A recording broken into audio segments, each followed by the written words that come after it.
Alright, so in today's video, I'm going to do something a little different. I'm going to drive home from work instead of drive to work.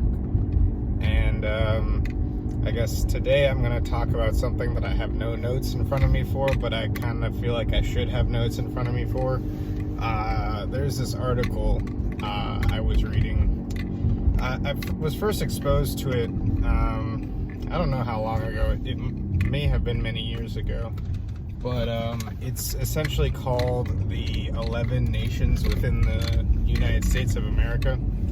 And so I'm inspired by this article because it kind of details these 11 kind of how the United States of America is divided 11 different ways, which could be like used to help analyze the country, and kind of decide policy and where certain values are in the United States. But I kind of use it for world building, and so this is kind of this this premise, I guess, for world building for a world that I have been kind of thinking about.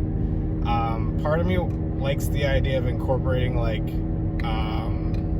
other cultures, like European culture, or like Indian culture, Middle Eastern culture, combining all these things. But every time I try to do this, it kind of feels more like I have to skimp somewhere, if you know what I mean. Like, you could do like an entire world based solely on Indian culture or African culture, and so it almost feels like if I am going to incorporate them, I'm either like skimping, and then it's kind of like, why am I even incorporating them into the culture in the first place? Or I'm kind of overloading myself, because everywhere in the world is like very rich in different subcultures and stuff like that, and I feel like it's kind of not doing the area justice if I don't include all that. So I guess that's why I'm kind of like gravitating towards this whole 11 nations within the United States kind of thing, because I'm from the United States, so it's something that I know about. I mean, I'm not an expert on the United States, but it's definitely like something that I can kind of pull from a little bit easier, based on my worldview and that kind of stuff. So the 11 nations, this is kind of far into the video for me to start naming them, and I'm doing this from memory because, again, I'm driving. I don't have any notes in front of me, but you've got Yankeedom, which I think is basically the northeast New England area combined with parts of the Midwest, like Chicago and Minnesota and Michigan and all that. And Yankeedom is pretty much they're pretty much, I think they are interested in like education and kind of like social issues, that kind of stuff. They're a little bit more liberal. They value education. I don't know if I just said that, but that's Yankeedom. These are going to be really brief descriptions because I don't really, have notes, and I'm driving again. But then you've got the new Amsterdam, I believe. I'll put a link in the description, I think, for this article, because it might be better if I just link that and you can read it for yourself. But the new Amsterdam kind of region is pretty much just the New York, and it's kind of like more entrepreneurial. They kind of value, I guess they're a little bit more like standoffish, more entrepreneurial in nature. Still kind of liberal minded like the Yankeedom, but a little bit more on that business kind of side of things rather than the social justice kind of things and whatnot. Then you've got the Tidewater region, which we're just going a little bit south now to kind of the DC area. That's where I am. The DC area is pretty much, I want to say they're kind of when I remember the article, it just says something about like slavery. It says something like we're kind of like social structured, I think, and we used to be like a feudalistic kind of, maybe not, no, federalist, but then we're kind of more on like, we're like a slave thing. I don't know.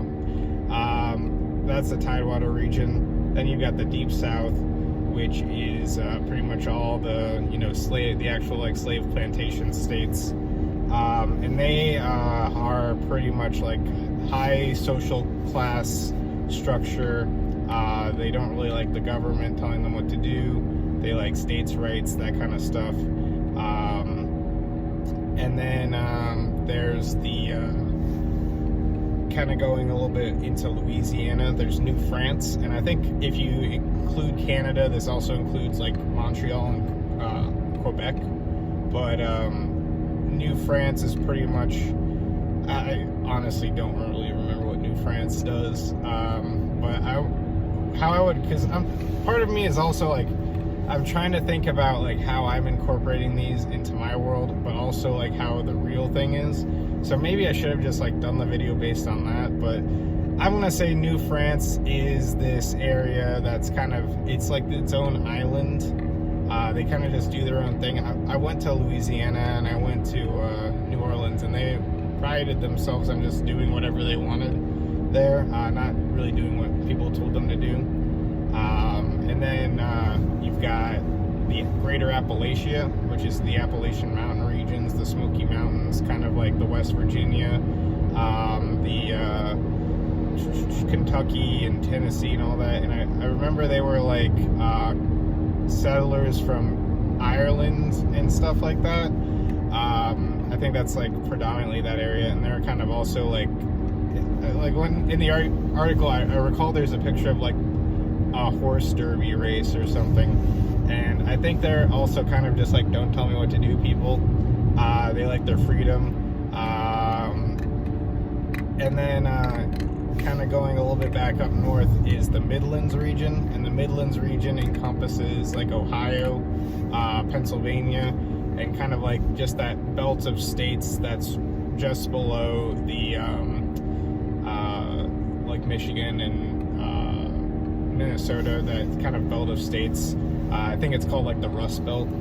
I should have called like the Deep South the Sun Belt or the Bible Belt, but yeah, whatever. The Rust Belt, this was all the like kind of I want to say this is like your average folk. They're religious tolerant, they're political tolerant, they kind of just like, they're like the hobbits of the US, the halflings. They're just kind of like, you know, go with the flow, don't want to trouble anybody, but don't want anyone to step on them either. So like this is like the Quakers. You know, they're all peace loving, stuff like that. Not really hippie, but just kind of like normal folks, just trying to live normal lives. What else? I think that's like most on the east and middle part. Then you've kind of got going into the western area, you've got the western frontier states. Sorry, I'm just looking to make sure the light doesn't turn green because this is an awkward angle. But you got the western states, so this is more like Wyoming and like cowboy territory. I want to say even like it goes from like, you know, Idaho up there to like maybe down to Texas. So this is people who were they were the descendants of the people who migrated westward on the Oregon Trail and like finding gold, and they just kind of like again they're very anti-government. This is like your independent party people, anti-government kind of stuff. I feel like there's a lot of anti-government kind of places in the USA, but you know, that's kind of just how it is. So yeah, you've got the western frontier people. Then a little bit kind of in like the southwest, you've got you've got El Norte, and they are pretty much a lot of like Hispanic or Latin kind of it's dominated populations. So a lot of influence there in the cuisine and in the culture. Sorry, there's like some roadkill. Everyone's kind of slowing down. And then, yeah, so pretty much just that like kind of culture down there in the southwest. And then in kind of even going into California a bit, I believe, and then kind of in the upper part of California up to just along the coast through Oregon and Washington. You've got the whatchamacallits, I think it's just the left coast people, and that's kind of like I guess your Silicon Valley, your tech companies. I think in the article it says something about it's like a combination of Yankeedom and Greater Appalachia.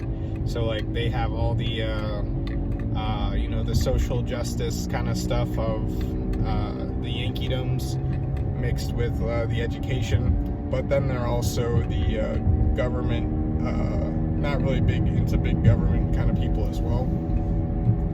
So of Greater Appalachia, so it's like a combination of Greater Appalachia and Yankeedom.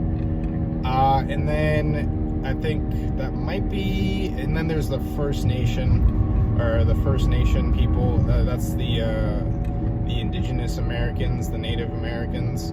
They're kind of, I don't think they're really in a particular area because there's different tribes throughout, but they kind of are unified by, I guess, their past and being oppressed by the colonists and I guess the government as a whole. So probably some more anti-government there. I think that's hit them all, so let me count them. You've got the Yankees, you've got the New Amsterdam New Yorkers, you've got the Tidewater region, you've got the Deep South, you've got the New France, that's 5, Greater Appalachia is 6, Midlands is 7, Western Frontier is 8, El Norte 9, then you've got the left coast 10, and then the 11th is the First Nation. So that's the 11 nations from memory. Probably got some of them wrong somewhere, but I do want to make a video, I guess, about how I have incorporated this idea into world building. I feel like I'll definitely need to be on the computer for this one. Maybe I'll kind of make like a, you know, the share the screen kind of thing. But yeah, it would be cool to make that sometime in the future. I'm almost home. It's been about 12 minutes, so this is a good time to stop it. I'll see you later. Bye. Love you.